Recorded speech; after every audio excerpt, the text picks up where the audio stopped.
Okay, so we have Glory by Honor 13. The show kind of went under the radar. If you really didn't make an effort to hunt this show down, you probably wouldn't have even known it existed. I didn't even know they promoted a Glory by Honor this year until I saw it at the pop up at High Spots. But yeah, just not a very memorable show. To put it in perspective, it's a solid show for a regular ROH house show. It definitely felt like a house show. It definitely had that feel to it. I would definitely say it's skippable. It's not something everyone needs to see. If you're a diehard ROH fan, obviously, like me, you were kind of interested because the Glory by Honor name carries so much weight. But San Antonio, Texas, San Antonio in sports is considered somewhat of a small market. But because, the Spurs have been so successful, arguably the most successful franchise in sports since 1999, I don't have a problem with San Antonio taking place or San Antonio, holding a Glory by Honor event.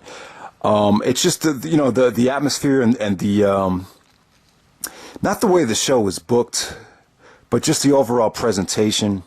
It just felt very flat. So that's my gripe with the show. It didn't feel like a Glory by Honor. So if you're going to judge this against some of the best shows in ROH history, which were some of the Glory by Honors, you're probably not going to enjoy this show. The show was solid, but nothing more, nothing less. The atmosphere was very, very dry, I would say. I think a lot of these matches just got too much time. A lot of the show definitely did drag. I'm happy for ACH, though. I'm a big fan of ACH. There's a lot of mixed feelings about him right now and not taking himself seriously. Some people say he might be a pain in the ass backstage. I thought the main event was, on paper, looked good. The problem is it just didn't have enough of a build-up. There was no tension between the two characters heading into the match. I'm not really big on Jay Briscoe. As far as him wrestling face versus face matches, they just seem kind of dry to me. This is very reminiscent of his match with Adam Cole from Border Wars before Adam Cole had turned heel. If you guys remember that match, you pretty much know what I'm talking about.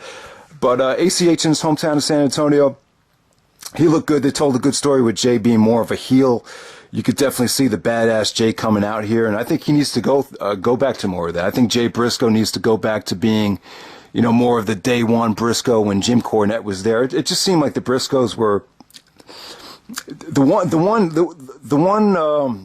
guy that just seemed to thrive a little bit better under Jim Cornette was Jay Briscoe. So he needs to kind of try to recapture that same mentality that gave him more of a badass edge around 2011 when Jay was really cutting those great promos.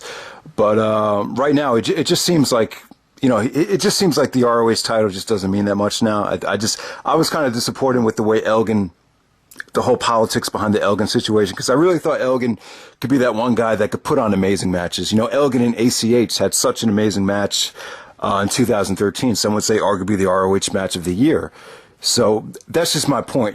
Elgin in the ring with, a guy like ACH, even if you didn't have much of a story behind it, it could still deliver to that amazing level, I would say. But, the match definitely had its moments. ACH definitely had a chance to shine here, busted out a lot of innovative offense that he doesn't usually get to pull out. Jay definitely, took out ACH with a huge Death Valley driver on the steel steps. But ACH made his way back to the ring. Then we got some good back and forth action before Jay Briscoe won with the Jay Driller. But like I said, guys, it's a good match, but it's nothing you really need to go out of your way to see. The whole show is pretty much based around promoted around that one match. But the card definitely did have depth. It didn't look terrible on paper.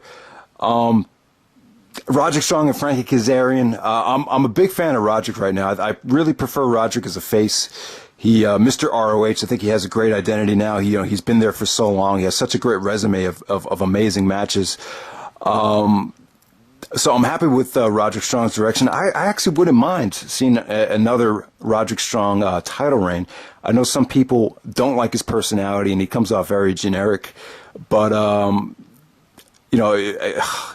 I don't get me wrong. I love Jay Briscoe, but Jay needs to they need to give him better opponents. There's just not a lot of great people for Jay to work with right now. He needs to work with guys like, Kevin Steen or a CM Punk or someone that, or even like an All Night Express, when Kenny King was there. It just seems like you just need somebody to get under Jay's skin to bring the best out of him, and for Jay to deliver amazing matches. Now, I think Roderick Strong can deliver amazing matches, especially right now with this, that he's definitely reached his prime because he's still athletic. And his smarts in the ring are meeting up with his athleticism. So he pretty much has the overall. He's pretty much as good right now as he's going to be. So I wouldn't mind seeing another Roderick Strong title reign. The match against Kaz, I'm not that big on Kaz. Kaz has definitely fallen off. He definitely looked very tired, sort of worn out here. His conditioning isn't what it was back in 2007 when he was in TNA, when he had a hot run in TNA in 2007. But, Roderick and Kazarian, solid match. If you guys are wondering about any stories going on in ROH right now, the Decade, Adam Page, they turned on Roderick Strong. So that was somewhat of an enjoyable storyline heading out of 2014. But once again, the match was somewhat average. Red Dragon, probably the match of the night was probably Red Dragon versus the Kingdom of Michael Bennett and Matt Taven. O'Reilly is hot right now, just like I've been saying for a long time. I understand the Bobby Fish thing. I think O'Reilly is the best wrestler in ROH right now, and you should have your best wrestler as the champion. The problem is him and Bobby Fish have bigger and better plans than just ROH. You can see they're in New Japan. They're in high demand as a tag team, so there's probably more money that O'Reilly can make overseas as a tag team, so I definitely understand it. But, yeah, man, eventually I'd love to see O'Reilly get a shot at the ROH title. I think that's the title you want to see him win, just like Trademark was saying. Not really the PWG title is really, even though PWG probably has the better product right now, probably more enjoyable. I just don't think the PWG title is ever really going to mean that much compared to the ROH title. It's just that's a tough one. Adam Cole and Christopher Daniels. I'm a big fan of Daniels, but right now his run in ROH is very reminiscent of Rob Van Dam right now in the WWE. He's pushing it, man. He's going to be 44. Man, that's definitely getting up there, but, still looks great for his age. Don't get me wrong. I just thought there was a little bit too much fooling around here. I thought the match was a little bit too long. I did like the finish, though. There was a beautiful counter to the Canadian Destroyer that Adam Cole tried to do, and Daniels with a great counter to that. Cole, they definitely tried to build up Cole here as a dick heel for Final Battle. So the match was good. I just felt like he got way too much time and they kind of lost the crowd in the middle of it. But good stuff nonetheless. Jay Lethal and R.D. Evans, the streak match was once again very, very long. I thought it got too much time.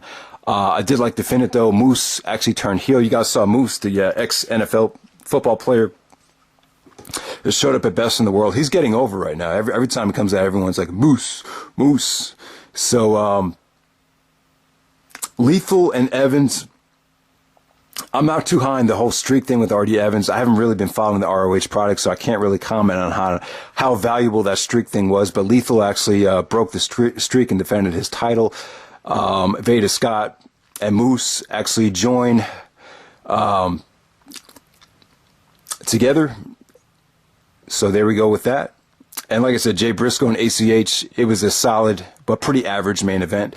So this show is not going out of your way to see. I really wanted to talk about it because it is Glory by Honor 13. Definitely probably, tough to say, but probably the weakest Glory by Honor on paper and definitely the weakest Glory by Honor to date. Definitely not, I'm sorry guys, not a great review, but the show just really didn't hold my attention. Not a bad show, but just very, very average. All right, so let's move on to Final Battle 2014 from Terminal 5. I was not impressed with this venue. I really think they need to move back into the Hammerstein Ballroom. I think there needs to be more of a sense of urgency to, get things together. I don't think that's a good sign. I think you, as a company, you want to be heading up, not heading down. The venue, to me, on TV, it just didn't come off that well. I don't know how. It didn't really look that comfortable either. Now, one of the problems about the show is, I passed up on going to see this live. It just didn't interest me at the time. I just really just had no desire to travel to New York. I was kind of burned out from going to the city at the time. So I really didn't want to make the trip, and also I decided on passing it up on even watching it on pay-per-view, which is crazy. If you would have told me in 2009 you have Final Battle live on pay-per-view and you decided to pass it up, I would have said, I was crazy. But that was exactly the case, and I wasn't the only one. I know some other diehard fans, like my friend C-Dude, Chase, he passed up on it as well. I asked him if he was going to check it out. He just didn't have the interest, and I kind of felt the same way. So I think that's a problem. Some of the diehard ROH fans aren't really too enamored with the product. I think going back to Jay Briscoe and Adam Cole was it felt redundant. They had just done the ladder war. To see them in a fight without honor, it's like, do we really need to see this again? They were in a tough predicament though, because I don't know why they took the belt off of Elgin. There's a lot of politics there. I don't know if I can't blame them if they didn't think Elgin was going to be that much of a draw, because he wasn't. He just doesn't have a great personality, doesn't have a great look. But I figured you at least give the guy somewhat of a chance to get some momentum. But after Field of Honor, I just think they wanted to pull the trigger and just look for an excuse to take the belt off of him, to be honest with you. Overall, this was a fun show. It was solid. It wasn't great for a Final Battle. It was probably one of the weakest ones, if not the weakest Final Battle to date. But to say that these guys in the main event and throughout the rest of the card didn't try hard, that wouldn't be accurate. I thought everybody busted their ass in this show. I thought we got a great effort from everybody. But once again, there just seems to be a lack of connection with the product. I just think that ROH needs to do a better job utilizing YouTube to its full potential, because I think everybody that's somewhat interested in ROH is subscribed to the ROH YouTube channel. So they just need to do a better job of building it up. They did a great job with the hype video, but I think you want to see the video wires like back in the day, like a week-to-week update of what's going on. Serious promos, maybe some highlights from the television show that you kind of incorporate into a video package. I like to see more stuff like that. It's just really tough to book Ring of Honor and think of anything creative with the roster that they have right now. I don't know, maybe Mickey Babylon could give his thoughts about doing an ROH booking video, because I'll tell you, man, it's got to be tough to think of storyline material with the way the roster is assembled right now, and even with ROH right now, you got a lot of part timers, which makes it very tough to book, even tough to pick an MVP. Like if I asked you guys, like who's the ROH MVP from this year, it's really tough. It's like, because the guys that have been having the better matches are guys that aren't really there, like the Young Bucks, like AJ Styles. So I don't know. Let me know who is the ROH MVP from this year, because I'm really clueless, to be honest with you. But overall, I thought the four-way kind of got the show off to a slow start. I just didn't think it was very good. Hanson went over. Hanson is going to get a title shot against Jay Briscoe in a fatal four-way in Las Vegas at the 13th anniversary show on pay-per-view. I'm still on the fence about ordering that. I'm not sure. Hopefully ROH could pull something out of their ass and get us excited about that show. You only got about 10 days left, so we'll see what they do. Roderick Strong and Adam Page. I know a lot of people aren't high on Adam Page, but his clothesline, his lariat, felt like a gunshot. I thought that was cool. I thought Roderick looked great here. They're really building Roderick Strong up as a babyface that we can sympathize with. So I like Roderick. Like Steve Corino says, I think everyone could take Roddy in doses. That's a beautiful way to put it. Next up, Michael Elgin versus Sicilian psychopath Tommaso Ciampa. Yeah, I actually liked their Bola match. I know a lot of people thought their Bola match was they couldn't get into it. I thought that was good. Here, I really couldn't get into this, though. I don't like Elgin's new character. I don't know if they're trying to make him out to be a loner, or I don't know. I just don't know if it works. They gave him new theme music. Something just seems to be lacking from Elgin. Maybe he should try playing baseball, because I don't know what it just seems like his spirit's just done. Something must have happened over the summertime. I don't know. Let me guys know. There had to be more to it than just him getting losing his visa. I don't know. But I just wasn't impressed. I would have expected a lot more out of those two. The undercard really hurt the undercard, in my opinion. And then we got a great match. The Young Bucks were the most over tag team all night. There was a huge Young Bucks chant before the show even started. So Young Bucks and ACH versus The Addiction. Christopher Daniels, Frankie Kazarian, and Cedric Alexander, balls to the wall. This was excellent. This is just one of those matches that just had the crowd rocking. Super athleticism, super high spots. It just once again, just great stuff from all guys involved there. R.D. Evans versus Moose. kind of a horseshit of a match. Veda Scott actually turns on Artie Evans and sides with Moose. I like the stable: Moose, Veda Scott, Stokey Hathaway, and then you got Prince Nana there. I like that. We'll see what Moose can do. He needs to improve in the ring, but his best in the world promo, it was memorable for all the wrong reasons, but for somehow, some way, the guy's over. So we'll see what happens. Next up, we have Jay Lethal taking on Matt Sydal. Yeah, this was disappointing. This just never kicked into that next gear. I thought Sydal looked good. You know, I don't want to jump to the conclusion that the WWE has taken away, you know, Matt Sydal's hunger, or, you know, he's stuck in that WWE style, so he's just not going to be the same again. I don't want to say that because he looked good, but there was just something missing about this match. Just the atmosphere and the finish. You know, the finish was actually solid with the lethal injection, but just something just seemed to be lacking there, more so than any other match. Next up, we have Red Dragon versus the Time Splitters, Alex Shelley and Kushida. I just felt like if this match had taken place in New Japan, it just would have came off a little bit better. It's tough for these two teams. They had to follow a lot. This match, I think it went a little too long. But yeah, O'Reilly looked great. Once again, great submission wrestling, great double team moves from both teams. What can I say? But the actual in-ring action was incredible.